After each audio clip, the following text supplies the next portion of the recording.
Alright, you guys, so this one's gonna be round 3 of the Top Choice Gaming Tournament in May the 12th. This time we're gonna be facing Whitebeard, and I believe this is the last round of this particular tournament because it was a small turnout. I think there was only like 8 people that showed up, so hope you guys enjoy, and we'll see what happens.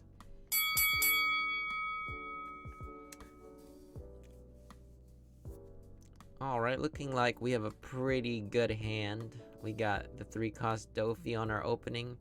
No Perona at all today, it looks like. I don't believe I drew Perona in any of my games in this particular tournament. So we go 1-drop Law on our first turn. Pretty solid play there, especially against Whitebeard. Law is like one of the best cards because it's a free block essentially. So we go on our second turn here, play Dofi. Looks like we got Perona off the top.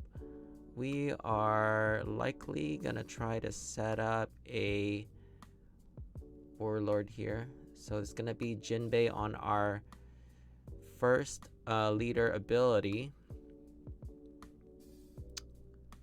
We got a nice little setup there. If you guys notice, I set up my 3-cost Dofi on the following turn after I play the Jinbei, which will allow me to draw and play it on that 6th Dawn turn. Oh, my mistake. It looks like I actually went second in this game, so it doesn't really affect too much. Swinging in here for 9k. You kind of want to swing high against Whitebeard. You want to deal that damage, because if you're not able to deal any damage to them before they get to 9 or 10 Dawn, it gets incredibly difficult if they run the 9-cost Whitebeard and bring their leader up to 8k. So his version of the deck is not too clear at this point. I think I'm leaning more towards Strawbeard. If you guys are not aware, Whitebeard plays 2 different play styles depending on your version of the deck. The Strawbeard version, they tend to run more 2k counters, and they do everything they can essentially to not take damage early game. And Boatbeard, that runs Moby Dick, runs more your traditional Whitebeard cards, and they don't really mind taking damage. So your goal as the player essentially is to figure out what version you're playing by observing the type of cards that they're using in their deck. Okay, and going off on a tangent here, but it's looking like this particular deck is leaning more towards Strawbeard, so it's good that we're able to deal that damage early on. So moving on here, decide to take that damage. We are now at, looks like 3 life there. He's sitting at 1 health. Yeah, lots of blockers in hand, which is a good spot. It's really what you want to see against Whitebeard.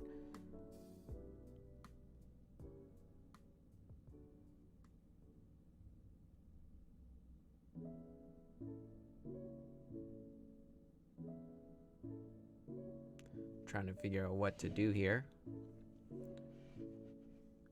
He's got 2 rested bodies. Your goal early on, especially at this point of the game, actually, he's at 1 health, so swinging to life at this point is kind of pointless unless they have the 9-cost Whitebeard, right? Because at the end of every turn, Whitebeard loses 1 life. So if you deal 1 damage on the turn before, then you kind of just wasted that attack, right? Because they're going to go to 0 at the end of their following turn anyway. So I'm choosing to go for board.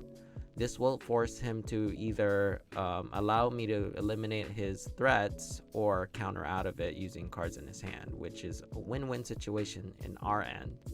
So we are able to swing into 8k to Luffy there. Counters out. I proceed to drop 2 more blockers, which is pretty insane. and pass the turn. He goes Whitebeard. All right, so that was that kind of sucked there. So he stayed at 1 health. He played the Whitebeard. He swung in. We were able to block with Kuma and play Pacifista in hand. He swings in with Luffy, counter 2k, and I believe that ends his turn there. We draw. All right, so now we're at 10 Dawn. Let's see our hand here. Not the best hand. Not the best hand right now, so I'm going to actually try and cycle through some cards here. I'm digging for a top end, you know, a relevant threat in this scenario.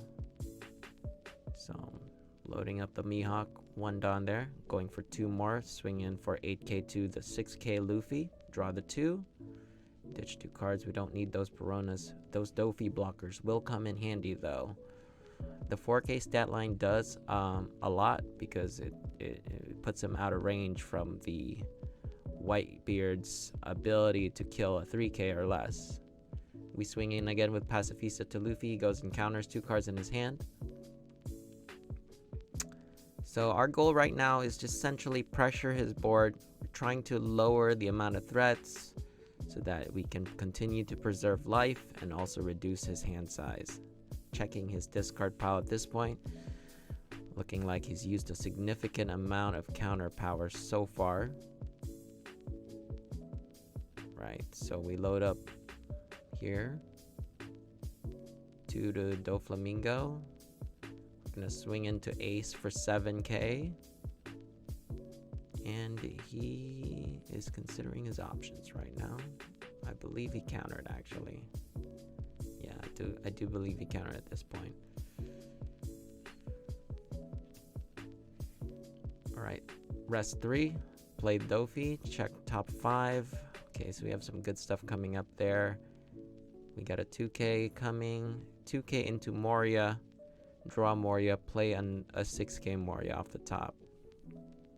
So we have a nice little setup there. He goes and swings in with Ace.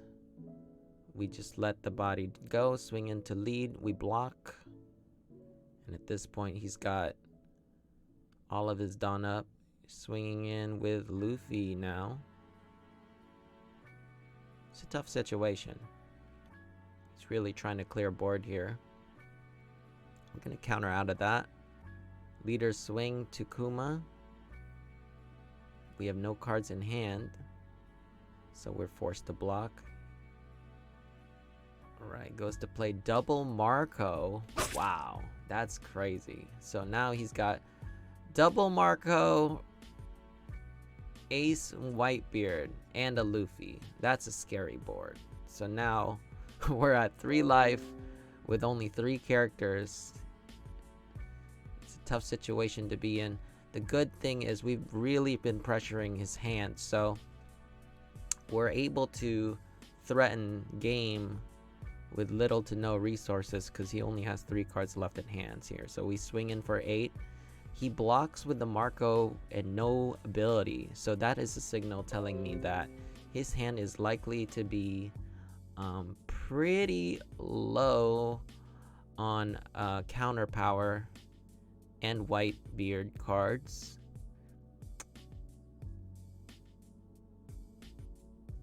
Now we got 3 Dawn here, swinging in for 8k, using leader ability, replenish 1 card to hand. We'll just get a Dofi blocker here. He goes and blocks with the Marco, so now we have 2 options essentially. Either we go for game or we stall out for another turn. I think the right play here was definitely to stall out, but luckily for us, he actually didn't have any counter power. I took the risk because he was showing signs that he didn't have counter power, and the sign that was the case was because he just blocked with 2 Marcos and let them die. Normally if you have counter power, the last thing you want to do is block, you know, with your bodies and just let them die like that, especially Marco. So we went for it, and in this case it worked out. So fortunately for us, 3 life. We still had 3k in life, no bricks, which is a good sign. And that's that, you guys. Hope you guys enjoyed it, and we'll see you on the next one.